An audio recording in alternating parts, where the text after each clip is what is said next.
This is a little bit different than the content I typically put out because, newsflash, I'm not a YouTuber. I hope I'm putting out some decent stuff and you're learning things, but more or less YouTube for me is the top of the funnel. It gets people into my actual business. So I have a real business with real employees and products and services.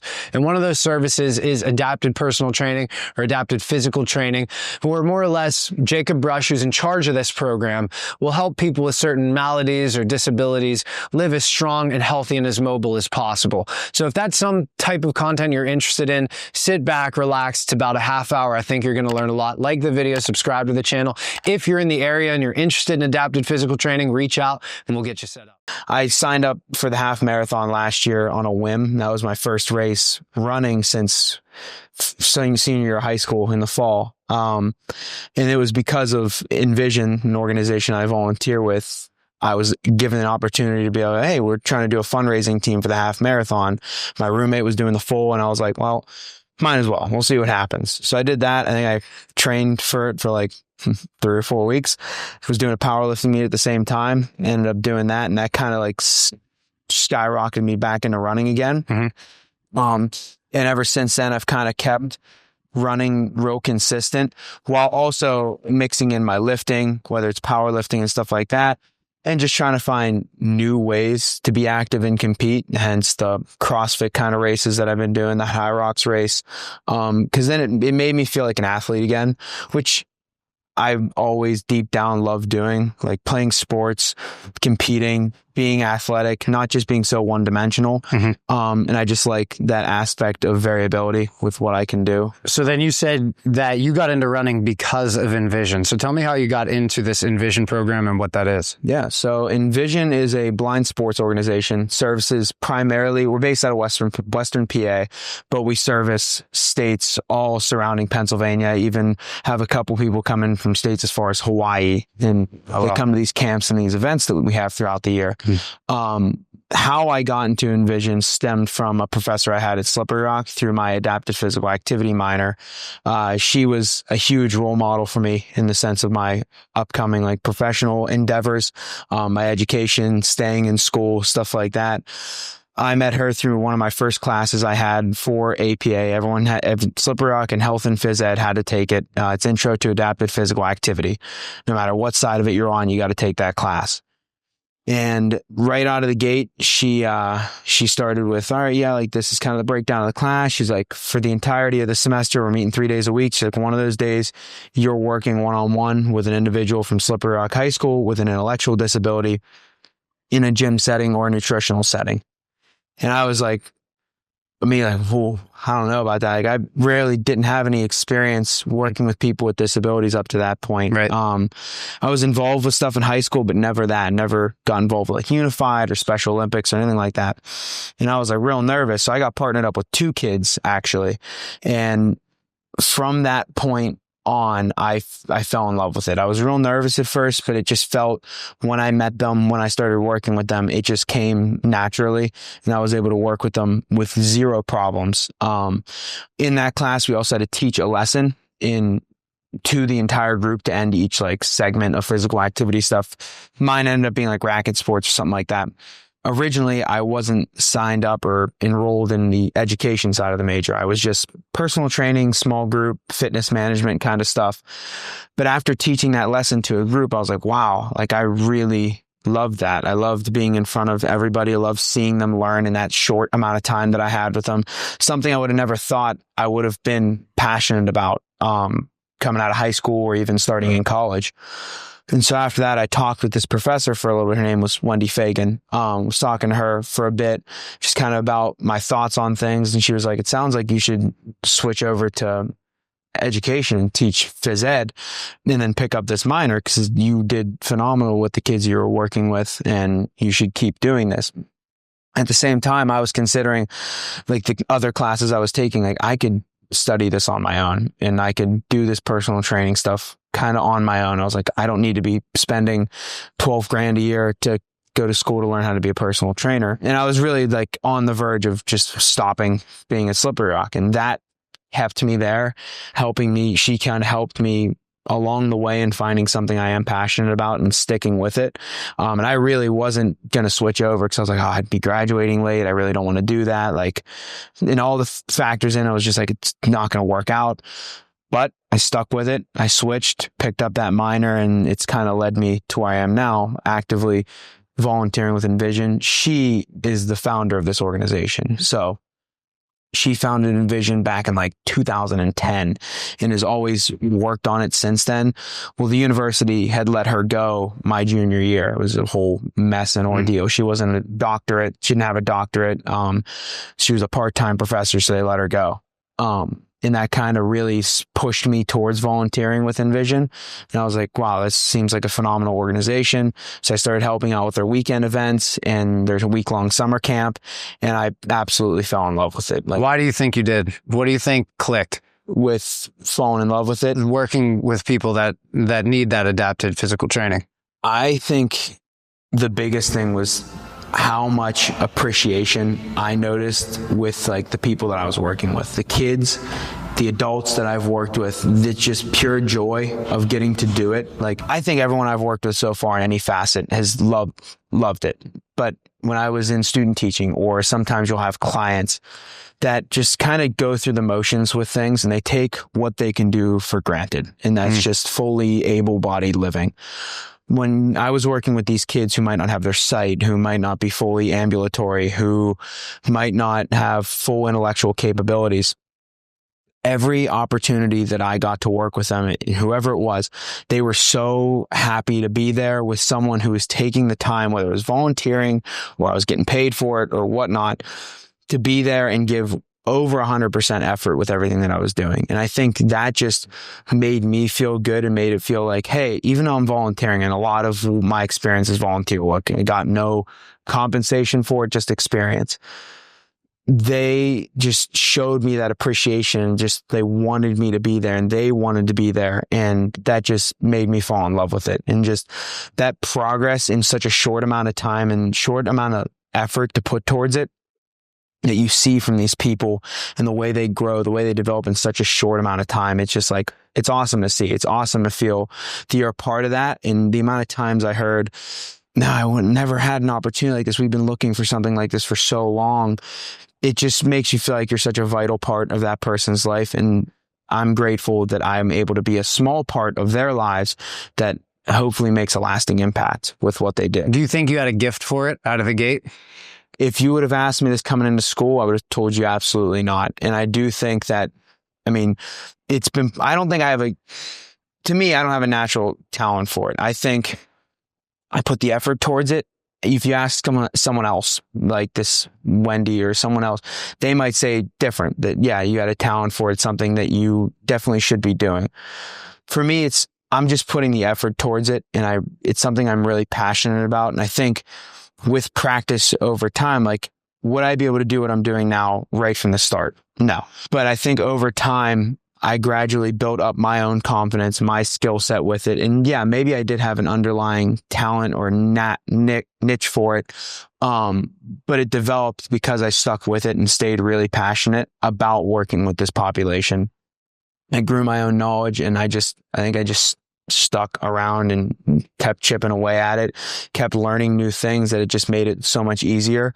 But I guess you could say that about any kind of talent that someone might have, is you need to practice to refine it. For sure. I do think there's something to be said, and it happens with kids, it happens with people. When you find what it is that you think you can do forever, or you have a passion for, whatever you want to say, it's not even like you can put your finger on logically why it is what you should be doing, but you can feel it's what you're doing. And it's not a sensation, like, there is emotion behind it, but I would say it's deeper than that. It's a understanding and appreciation for being in that moment and having the ability to do it.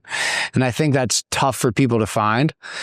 And it's good that college actually did that for you, because most people go to college and they come out and they still don't have any clue.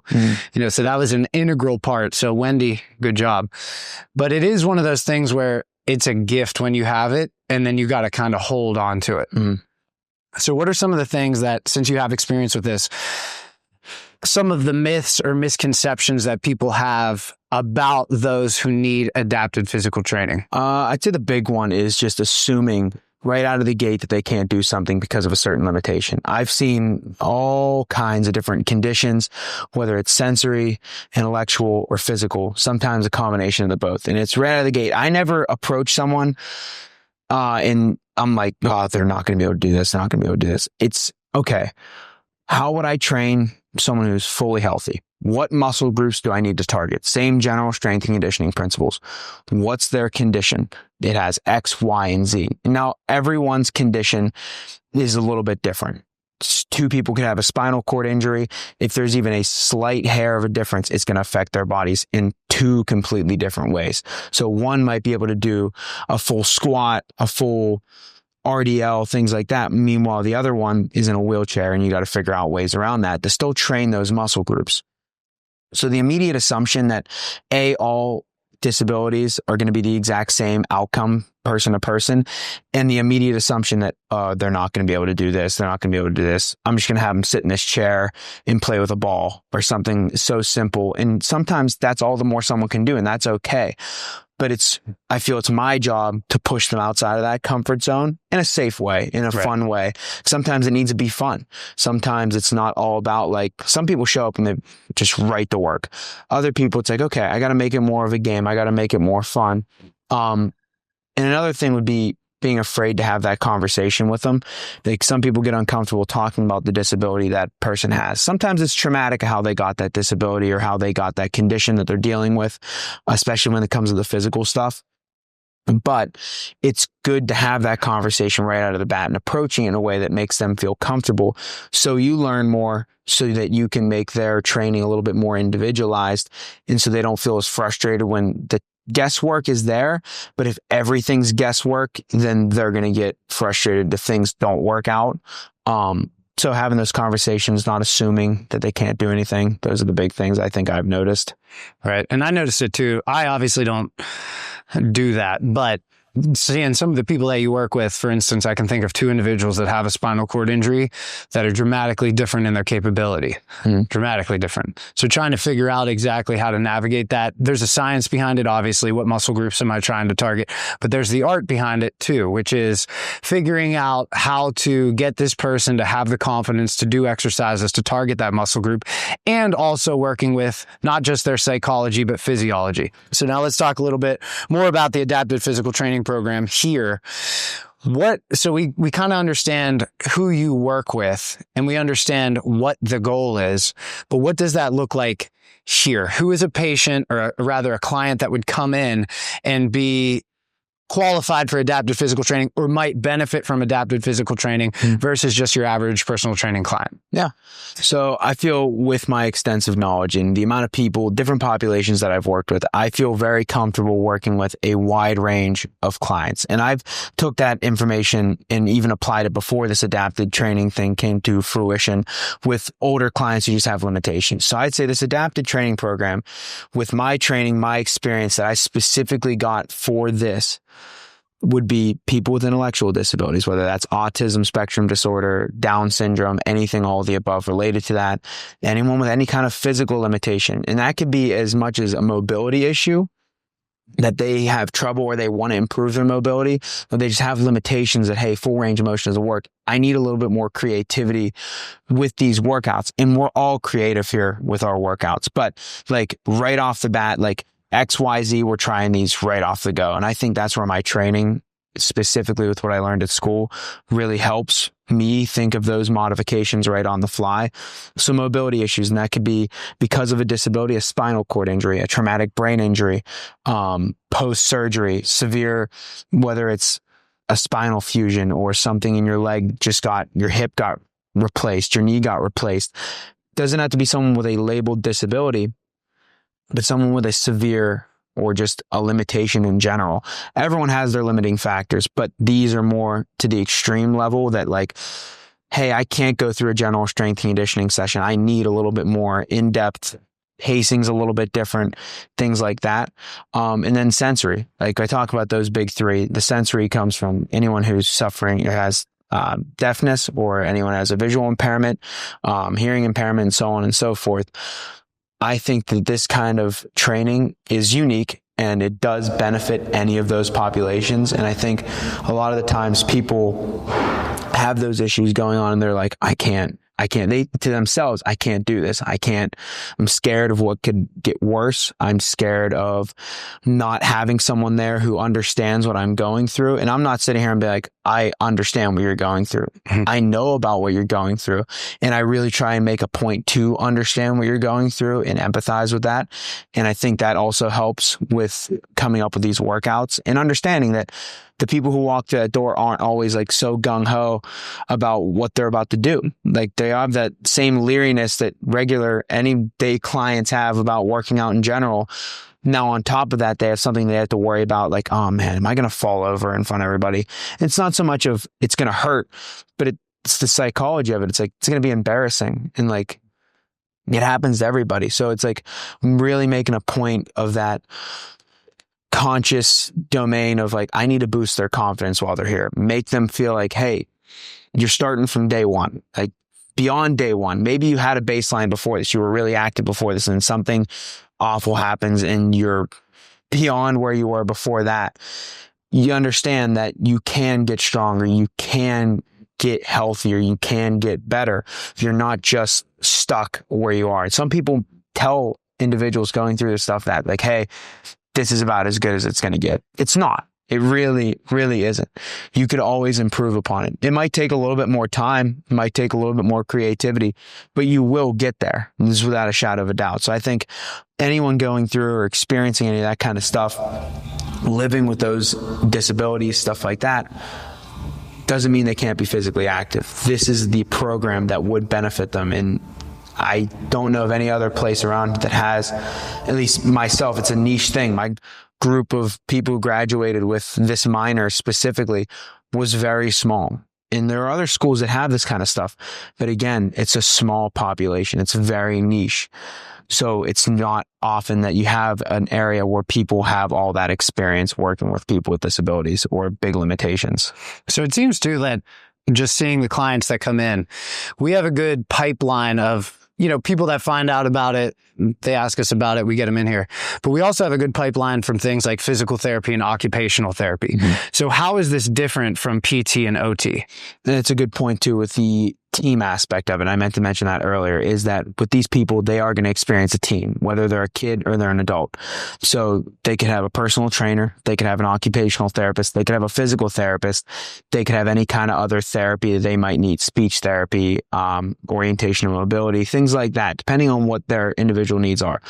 Every part of that team has an integral role in what that, like the overall wellness and improvement of the person that they're working with.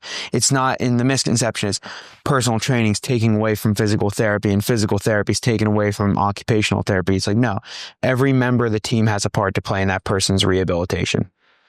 So how personal training differs from OT and PT. OT and PT are more rehabilitative, and we definitely do some of that here, but they are specifically with equipment that they have in their offices, rehabbing very specific areas of that person. So OT, for example, someone with a spinal cord injury, working specifically on the neuro side of things. So their hand, their feet, getting that coordination back in their fingers, something so small as a finger. Meanwhile, here, it's more of a general full body strength and conditioning training profile of that person. So working on movement patterns. For the one client that I work with, I talked with her about, hey, we're going to squat. Have you squatted before? Yeah, I did that in PT. Were they just focusing on your comfortability of your squat and just, hey, this is the mechanics I want you to focus on? Or did they actually go through and refine your form a little bit to make it more, overall more comfortable and allow you to progress it in a strength sense? She was like, more just the comfort side of things. I was like, that makes sense. They just wanted to make sure you can do it to a rehabilitative standard. I was like, here's the adjustments we're going to make here so that you can progress it in a strength sense. So we focus, I feel, more on the form, the technique, the progression of the weight. They're getting you getting the ball rolling. So usually, even if eventually they come to a personal training session, they've seen a therapist to some degree already. That therapist has gotten them to the point where they are now, and they can keep doing that. This is kind of where they come to like, hey, we typically have more weights selection than a physical therapist's office. We typically have more equipment in a sense of working out than a physical therapist's office or an OT office. They have stuff specifically for rehabbing that person to a point where it's like the OT and PT talk with me, like we're comfortable with them doing X, Y, and Z because they're a doctor. I'm not a doctor.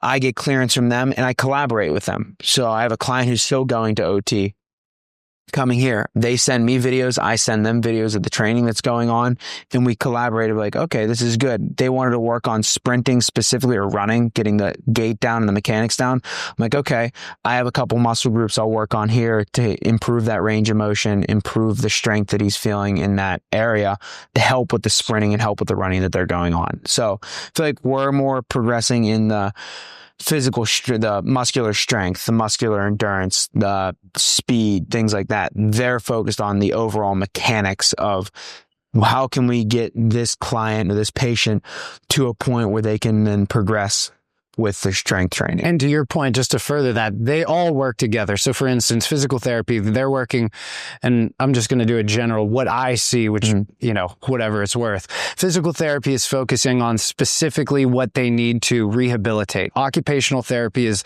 the day-to-day tasks that they need to accomplish. Whereas adapted physical training, adapted personal training, that's more of making the body stronger and more robust. So I think we have a good idea of what adapted physical training here is here at Wallace Fitness Center. We're part of the puzzle to get people to be the best version that they can be. So my question is more for you. I know that you're going to grad school. Tell us a little bit about your program that is, and what your future is in this specific role of adaptive physical training. Yeah, so my undergrad, I graduated with a health and physical education degree. I'm a certified health and PE teacher in Pennsylvania. My adapted physical activity was my minor, as well as any kind of experience and certification that came with it. And that's already niched down in the education world, into the physical training world. What I'd be doing for graduate school is through the University of Pittsburgh. They have a program in their special education department of orientation and mobility specialist. So that's the actual job title. That's the program. So what that is someone who works with people who are blind and visually impaired, like I'd mentioned, through that Envision. I love working with every single population I worked with, but I really felt something different about working with these professionals who already are in that field and these kids and these adults that I work with at these sports camps and clinics. Like, this is the area that feels right. This is where it feels like I want to pursue. And I'll still do all the other stuff without a shadow of a doubt. But in this field, I'm working with people, whether it's kids or adults who had lost their vision or are losing their vision, helping them learn how to move independently without their vision, how to use their canes or different kind of guiding techniques to get around and live an independent life, whether they show up into a new environment and be like, okay, what's available? What do I do? How do I orient myself to this new environment? A grocery store, a gym, walking up and down the street, stuff like that. Really helping them get towards an independent lifestyle, because that's what everyone wants, especially in this field. It's helping them become more as independent as they can be so that they can do day-to-day tasks. So my job is to help them through different teaching lessons and different activities, stuff like that, helping them get to that point by teaching them different strategies so that they can see without seeing. In whether that's using the braille signs in different places, locating, hey, where's the bathroom in this place, stuff like that. Feeling comfortable talking with other people and be like, hey, I need help with this, this, and this, so on and so forth. But the big part is rehabbing in a more rehabilitative sense, helping them learn how to use their cane, guide dogs, stuff like that, depending on what that person has at that time. So ideally getting out of school and coming out with that certification. I can't do any practicing of that until I have that certification and finish school. I can work in a couple locations, whether it's a rehabilitative center, UPMC, because people will lose their eyesight at a later stage in life, which is a much more difficult thing to deal with, whether that's through diabetes, an accident. You see it a lot with veterans, stuff like that. You've lived your whole life knowing how to see, and you wake up one day or you go through something and lights are out, and you've got to now relearn at a developmentally late stage in life how to do things. That can be a really disheartening thing to have to go through.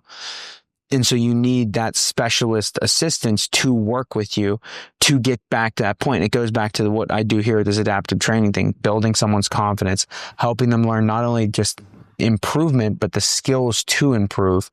And that's specifically in that area. If you're working with kids, that's usually in a school setting. So whether you're going school to school, contracting yourself out, consulting with these schools, working with those kids as if they'd go to speech pathology, if they'd go to OT in school, PT in school, they'd see me in O&M, working with them in different kind of activities, especially at a young age, it's more game-based things, activity-based things, helping them associate different objects with a color if they can see, because having a vision impairment doesn't mean you're fully blind all the time.